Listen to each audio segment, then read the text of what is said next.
Bonjour, donc présentation de mesure de courant et de tension. Donc on voit qu'ici nous avons une première maille.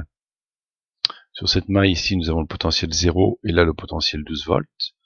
Donc on mesure dans cette maille à ce niveau-là un courant de 120 mA.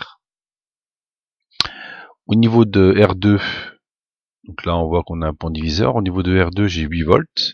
Donc si je fais 8 volts divisé par 200 ohms, donc j'ai un courant qui circule ici de 40 mA. Ce qui est logique parce que j'en ai 80 qui partent là, donc j'en ai 40 qui descendent ici. Donc on voit que le courant ici on a 120 et là on a 40 mA. 40 mA fois 100 ohms, ça fait 4 volts. 4 volts plus 8 volts, ça fait bien nos 12 volts ici, à cet endroit-là. Donc j'ai une maille ici, voilà. J'ai une autre maille ici, voilà. Ici j'ai une maille. Donc là j'ai 8 volts, là j'ai 4 volts au niveau de R1. Là j'ai 4 volts au niveau de R4, donc j'ai 8 volts au niveau de R3. Voilà. Ici on a un potentiel de 12 volts partout, toute la longueur ici, là. Ici nous avons un potentiel nul, 0 volts sur tout ce fil-là. Voilà. Et donc là j'ai 0 volts, là j'ai 12 volts, donc j'ai une différence de potentiel de 12 volts. Et là je vois entre ce point-là et ce point-ci, j'ai 6 volts, et ce potentiel varie en fonction du potentiomètre, de la valeur du potentiomètre.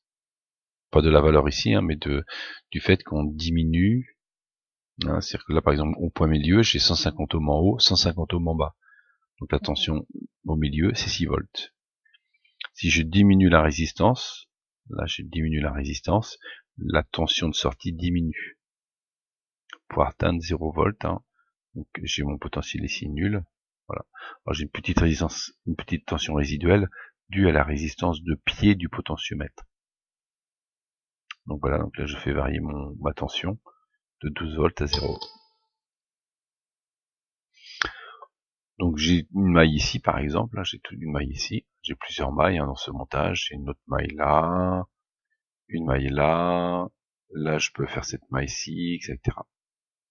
Donc la maille permet de déterminer les tensions, les nœuds permettent de déterminer, là vous avez un nœud, ça permet de déterminer les courants. Donc là j'ai 80 mA, là j'en ai 120, donc forcément ici j'en ai 40 qui circulent, 40 plus 80 fait bien 120. Là, j'en ai 80 qui se séparent en 40, donc là, forcément, j'ai 40 mA dans cette branche. Là. 4 volts divisé par 100, ça fait bien 40 mA. Bonne fin de journée, au revoir.